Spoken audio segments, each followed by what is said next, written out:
बिस्मिल्लाहिर्रहमानिर्रहीम। अस्सलाम वालेकुम नाजरीन, आप यूट्यूब चैनल देख रहे हैं, मैं इमरान खान हूँ। नाजरीन, काफ़िले आगे की तरफ बढ़ रहे हैं। आज़ाद कश्मीर में मीरपुर के बहुत सारे इलाकों से लोग बहुत बड़ी तादाद में निकले हैं। इनमें नौजवानों की तादाद ज़्यादा है। ये मोटरसाइकिलों पे, गाड़ियों पे, बसों पे, वैगनों पे जिसको जो सवारी मिल रही है वो सवारी लेकर निकल रहा है। आज़ाद कश्मीर के झंडे इन नौजवानों ने उठाए हुए हैं और ये अब रावलाकोट की तरफ बढ़ रहे हैं। बहुत देर तक कोशिश की जॉइंट अवामी एक्शन कमेटी ने कि मुज़ाकरात के ज़रिए से किसी तरह कोई मसला हल हो जाए और कुछ फेस सेविंग जॉइंट अवामी एक्शन कमेटी को भी मिल जाए, मुतालबात भी तस्लीम हो जाए और जो गवर्नमेंट है उसको भी कुछ ना कुछ फेस सेविंग मिल जाए। लेकिन बीच का रास्ता निकल नहीं पाया। फजल रहमान साहब ने बार बार दरख्वास्त की, उनकी दरख्वास्त के ऊपर इन्होंने अपना लॉन्ग मार्च कई मरतबा मुलतवी किया, लेकिन अब ये मुकम्मल तौर पर दीवार के साथ लग गए थे। अब कोई और रास्ता बचा नहीं था। जो कल मुज़ाकरात हुए जहां पे डेडलॉक पैदा हो गया, वो चीज़ें मैं अब आपके सामने रखता हूं, क्योंकि अब सोर्सेज ने बताया, जो लोग मुज़ाकरात का हिस्सा थे ना, उनमें कुछ लोगों ने बताया कि हम सालसी कर रहे थे और ये ज्यादती किस नौयत की हुई है और इसकी वजह क्या है।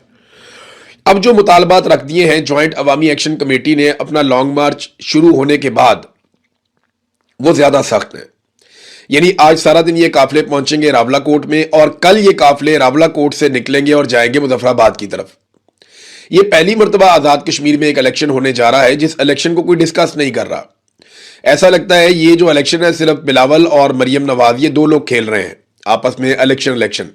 कोई ऐसी पॉलिटिकल पार्टी मैदान में नहीं है जिसकी अवाम में इस वक्त जड़ें हो। पीपल्स पार्टी अच्छी पॉलिटिकल पार्टी है, PMLN भी तगड़ी पॉलिटिकल पार्टी है, लेकिन इस वक्त आज़ाद कश्मीर के लोगों ने इनको बहुत बुरी तरह रिजेक्ट किया है। इन्हें अपने जलसे करने के लिए भी बंदे पंजाब से लेकर आने पड़ते थे या दूसरे सूबों से लेकर आने पड़ते थे। बड़ी मुश्किलों से इन्होंने अपनी कैंपेन खड़ी करके दिखाई है और ये कुछ भी नहीं कर पाए। कोई माहौल बना ही नहीं इलेक्शन का आज़ाद कश्मीर में। मुझे नहीं लगता कि लोग निकलकर बड़े पैमाने पर वोट देंगे। हाँ, ये इलेक्शन का रिजल्ट आ सकता है जैसा कि मिलिट्री एस्टेब्लिशमेंट चाहेगी, वहां का सेक्टर कमांडर फैसला कर ले और वो ये कहे जनाब इतने वोट निकालने, तो उतने निकल ही आएंगे। नवाज शरीफ का हल्का आपके सामने है जो किया गया यास्मीन राशिद के खिलाफ, और बहुत सारे हल्के ऐसे ही हैं। 17 सीटों वालों को हुकूमत बनाकर दे दी पाकिस्तान में आसिम मुनीर साहब ने, तो ये कुछ भी कर सकते हैं। आज़ाद कश्मीर में इलेक्शन चोरी करना तो कोई बड़ी बात नहीं है। अब जो मुतालबात हैं उनमें पहला मुतालबा यह है कि IG लियाकत समेत तमाम रेंट अफसरान को बेदखल किया जाए आज़ाद कश्मीर से। नंबर 2, मुमताज राठौर इस्तीफा दे। नंबर 3, तमाम मुकदमात और नोटिफिकेशंस की मनसूखी की जाए। जाली मुकदमा जितने भी हुए हैं, जो नोटिफिकेशन जारी किए गए हैं कलअदम करार देने का, या ये जो 4th शेड्यूल में नाम डाल दिए गए, ये सारी चीजें खत्म की जाए। नंबर 4, शोहदा का जो नाहक खून है उसका हिसाब दिया जाए, मुकदमा दर्ज किए जाएं और जितने भी लोग कैद हैं सियासी नुक्ता नजर से, जिनका इख्तलाफ था, उन्हें कैद कर दिया गया, जेलों में डाल दिया गया। हमारे अपने एक साथी अहमद फरहाद साहब इसमें इस वक्त कैद में हैं और बड़ी तकलीफ में हैं। वो बीमार भी थे, उन पर बहुत दबाव डाला गया कि तुम एक वीडियो बनाओ और घर जाओ। उन्होंने इनकार कर दिया, वीडियो मैं नहीं बनाता। बहुत दबाव डाला एजेंसियों ने उन पर, लेकिन उन्होंने वीडियो नहीं बनाई। तो वो कह रहे जी कि जो जितने कैदी हैं उनको भी रिहा किया जाए। और फिर आखिरी ये है कि जितने पुराने मुतालबात थे वो सारे मुतालबात मंजूर होंगे तो हम मुज़ाकरात की टेबल पे अब बैठेंगे। वो मुतालबात क्या है ये हम सब जानते हैं। उनके 38 मुतालबात थे, जिनमें मेन और बड़ा मुतालबा ये था कि आप नोटिफिकेशन के जरिए से ये जो नशस्तें हैं जम्मू कश्मीर वाली, इनको खत्म कर दें या इनका किरदार खत्म कर दें हुकूमत बनाने और गिराने में। अब ये बड़ा जायज मुतालबा है कि आज़ाद कश्मीर की हुकूमत बनती है, बाहर से आ जाते हैं बंदे और वो आके हुकूमत बनाते हैं और गिराते हैं। अगर ऐसे ही पंजाब में हुकूमत बन रही हो और सिंध से या खैबर पख्तूनख्वा से लोग आकर हुकूमत बनाएं और गिराएं तो कैसा लगेगा। लेकिन कश्मीर का एक मसला बड़ा हसास भी है, क्योंकि अक़वाम मुत्तहिदा की करारदादों के मुताबिक यहाँ पे इस्तिस्वाब राय होना है। लेकिन जो मकबूजा कश्मीर के लोग मुहाजिरीन आए हुए हैं वो आज़ाद कश्मीर की हुकूमत कैसे बना और गिरा सकते हैं। अगर उन्होंने हुकूमत बनानी और गिरानी है तो मकबूजा कश्मीर की हुकूमत बनाने और गिराने में उनका रोल होना चाहिए ना। अपने अपने इलाके में हर बंदे का वोट होता है। मसला यहां पे भी नहीं है। अगर वो इलेक्शन भी फ्री एंड फेयर हो और कश्मीरी ही वोट डालें तो फर्क पड़ता है। लेकिन इलेक्शन फ्री एंड फेयर होता ही नहीं और मिलिट्री एस्टेब्लिशमेंट अपने बंदों को ले आती है बाहर से और उनके जरिए से हुकूमतें बनाती है, हुकूमतें गिराती है, उनको वजारतें देती है, अहम तरीन वजारतें उनको दी जाती हैं। तो ये एक प्रॉब्लम है जिसका कोई हल निकल नहीं रहा था। बहरहाल लोगों के मनाज़र नजर आ रहे हैं, अलग अलग सड़कों पे बड़ी तादाद में लोग आगे की तरफ बढ़ रहे हैं। ये रावलाकोट जा रहे हैं और रावलाकोट जाकर ये अपने मुतालबात के हक में फिर मुजफ्फराबाद की तरफ जाएंगे।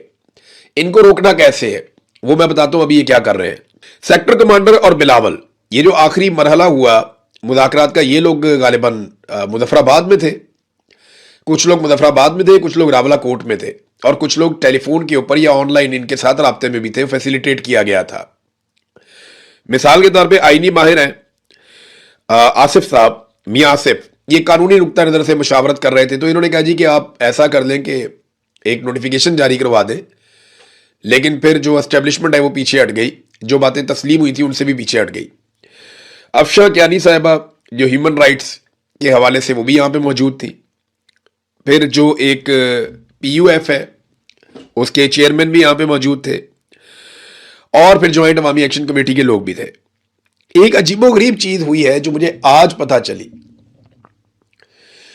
اور میں یہ چیز کبھی کہنا نہیں چاہتا، لیکن کیونکہ پاکستان کا مسئلہ بن گیا ہے، کشمیر کا مسئلہ بن گیا، مسئلہ بہت حساس ہے، تو اس پہ سب کو توجہ دینی چاہیے، خاص طور پہ آرمی چیف کو ضرور دیکھنا چاہیے اور وزیر اعظم کو بھی دیکھنا چاہیے کہ ملٹری انٹیلیجنس اور آئی ایس آئی کے بیچ میں کیا چل رہا ہے۔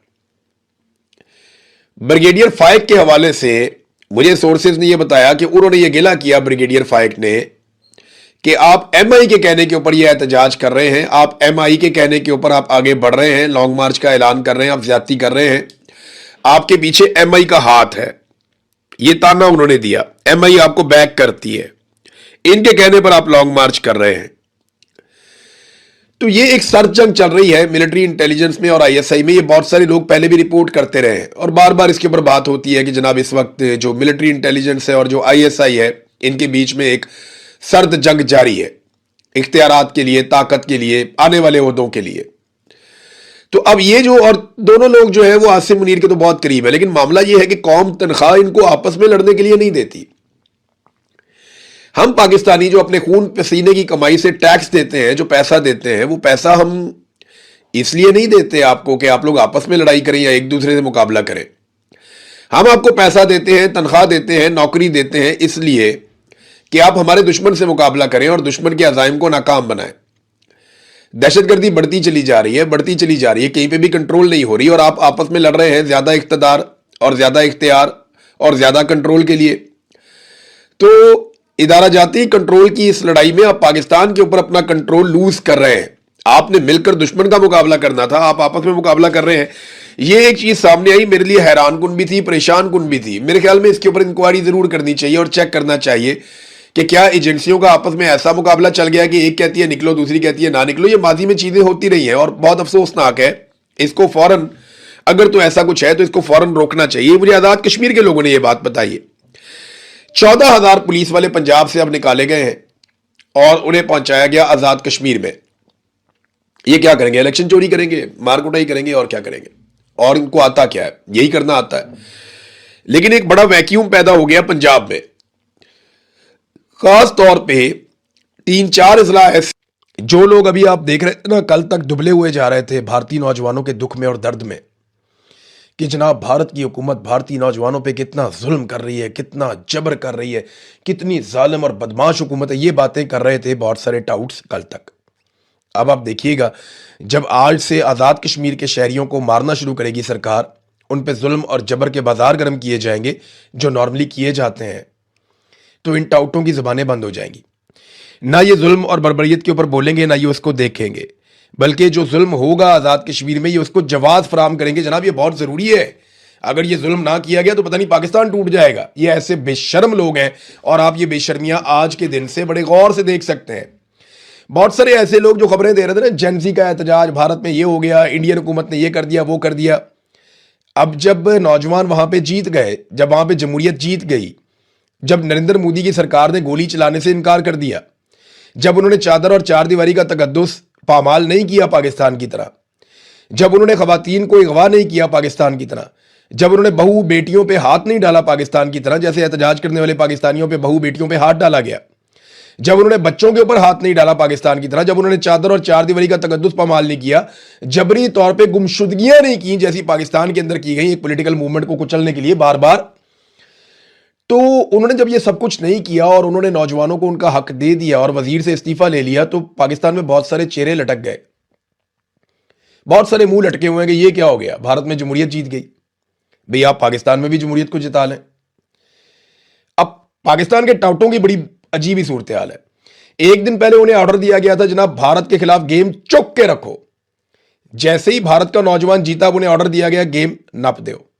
यानी अब मामला दबा दें, ऐसा ना हो कि पाकिस्तान के नौजवानों को भी शौक चढ़ जाए और यहां पे भी जेंजी निकल आए और निकल के वही धमाल पाकिस्तान में भी डाल दें जो भारत में डाल रहे थे। पाकिस्तानी नौजवान ज्यादा संजीदा है, पाकिस्तानी नौजवान ज्यादा अक्लमंद भी है, बहुत बाशऊर भी है, बहुत समझदार भी है। ऐसा नहीं है कि मैं भारतीय नौजवानों को बुरा कह रहा हूं, ऐसा नहीं है, क्योंकि पाकिस्तानी नौजवानों ने स्ट्रगल बहुत लंबी की है, मार बहुत ज्यादा खाई है, यहां पे हालात बहुत मुश्किल रहे उनके लिए। तो यहां पाकिस्तानी नौजवानों ने बड़ी रेजिलियंस हासिल की है गुज़िश्ता कई दहाइयों में, खासतौर पर गुज़िश्ता 4 सालों में जो उनके साथ हुआ। एक पूरी पॉलिटिकल पार्टी की, एक नौजवानों की पूरी पौध है जो तैयार हो गई है। तो ये अगर इंडिया की तरह पाकिस्तान की हुकूमत डील करे ना, वो गोली ना चलाएं, लोगों के ऊपर जबरी तौर पे गुमशुदगियां ना करें, उनके घर ना तोड़ें, उनकी गाड़ियां ना तोड़ें, तो आप देखें पाकिस्तान के अंदर जेनजी उससे भी बड़ा कारनामा करेगी जो भारत के अंदर वहां जेनजी ने किया है। तो आप मुंह लटका हुआ बेचारे सहाफियों का। कल तक उन्हें कहा गया था गेम चुक के रखो, आज जैसे ही नौजवान वहां पे जीत गए उन्हें कहा गेम नप दो। वजह यह है कि पाकिस्तान में भी अगर लोग निकल आए तो पाकिस्तान की एस्टेब्लिशमेंट को मुसीबत पड़ जाएगी। वैसे तो मुसीबत एक बहुत बड़ी पड़ने वाली है, हमारे सामने आकर खड़ी है, मैं आपके सामने रख भी देता हूं। इस वक्त पाकिस्तान एक बड़ी मुसीबत में फंसने वाला है, उसके इशारे आ रहे हैं और मैं आपको वक्त से पहले आगाह कर रहा हूं, आने वाले वक्त में ये चीजें आपको देखनी पड़ सकती हैं।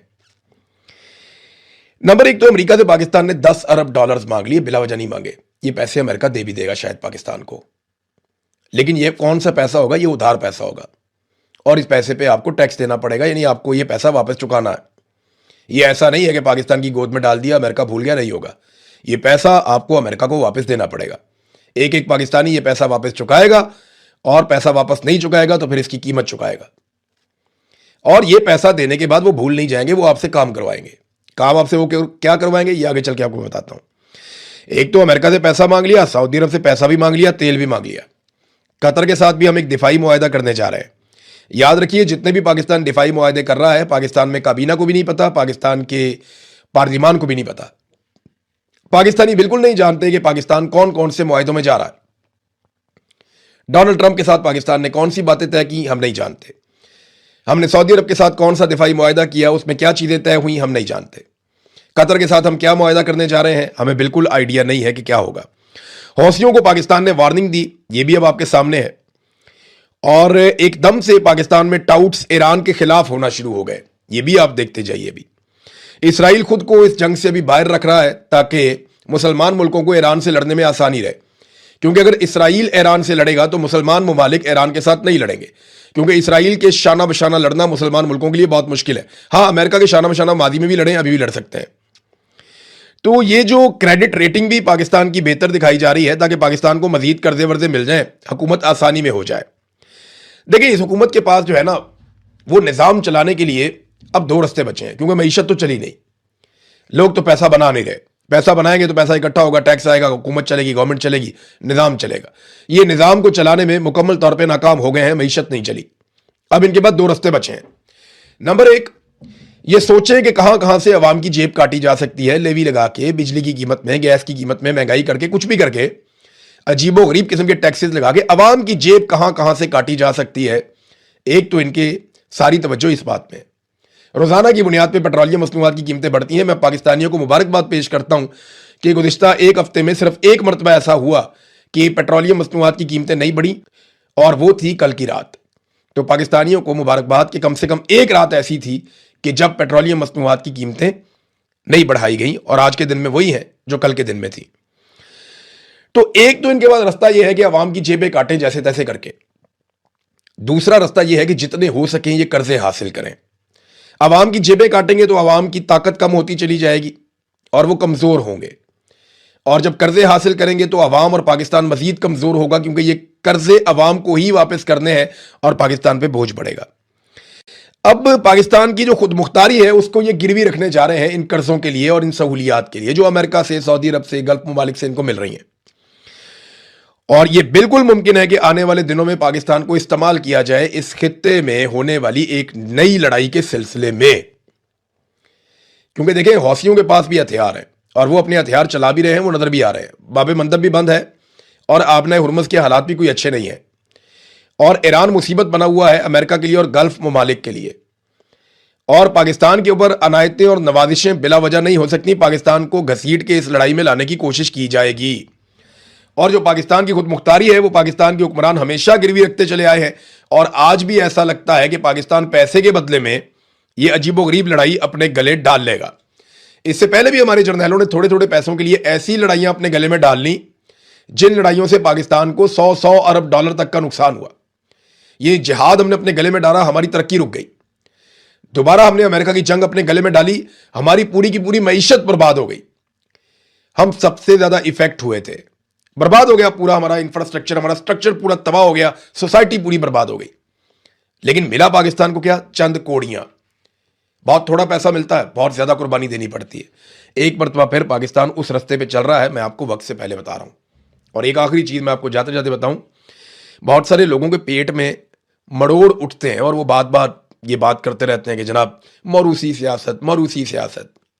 میں ان بے شرموں کو بتانا چاہتا ہوں کہ موروثی سیاست ہوتی کیا ہے. حمزہ شہباز نے وزیر اعظم ہاؤس کے فلور نمبر 6 کے اوپر یہ جیو نیوز کی خبر کے مطابق اپنا دفتر بنا لیا, اور وہاں پہ وہ پولیٹیکل اور انتظامی معاملات کو دیکھے گا.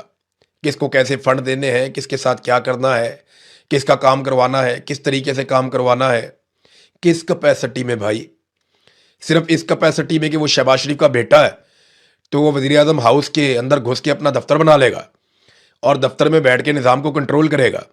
یہ فیملی لمیٹڈ ہے, یہ ایسے ہی نظام چلاتے ہیں. اور ان کو ہمارے اوپر اس مرتبہ مسلط کیا فیلڈ مارشل حافظ سید عاصم منیر صاحب نے, اور پوری قوم اس کی قیمت چکا رہی ہے, ہر فیلڈ میں چکا رہی ہے, چاہے وہ معیشت, چاہے دہشت گردی. دیکھیں میں آپ کو چھوٹی سی مثال دیتا ہوں. انڈیا میں 22 لاکھ نوجوانوں نے امتحان دیا اور 22 لاکھ لوگوں کا امتحان چوری ہو گیا. دیکھیں کیا حال کیا انہوں نے, کھا گئے وزیر کو بھی, وزیر اعظم کو دیوار سے لگا دیا, پورا نظام پریشان ہو گیا. ادھر پاکستان میں 25 کروڑ لوگوں کا الیکشن چوری کر لیا. پورے پاکستان نے ووٹ دیے, وہاں پہ ایک چھوٹا سا امتحان چوری ہوا. دیکھیں کیا ہوا ادھر, اور وہ ہر سال ہوتا ہے. یہاں 5 سال کے بعد ایک الیکشن ہوتا ہے. 25 کروڑ لوگ ہیں, ان کا الیکشن چوری ہو گیا اور کوئی جواب دینے کو تیار نہیں ہے. جب تک آپ ان سے جواب نہیں مانگیں گے نا, تب تک ملک آگے نہیں بڑھے گا. اور ملک اب آگے بڑھنا ہوگا ملک کو. وجہ یہ ہے کہ سب کے پاس راستے ختم ہو رہے ہیں. اب اگر سہیل آفریدی اور ان کے ساتھی حقیقی اپوزیشن نہیں کرتے تو تیاری کریں, وہ بھی اب تاریخ کے اندر صرف ان کا نام لکھا جائے گا کہ ایک سابق وزیر اعلیٰ ہوا کرتا.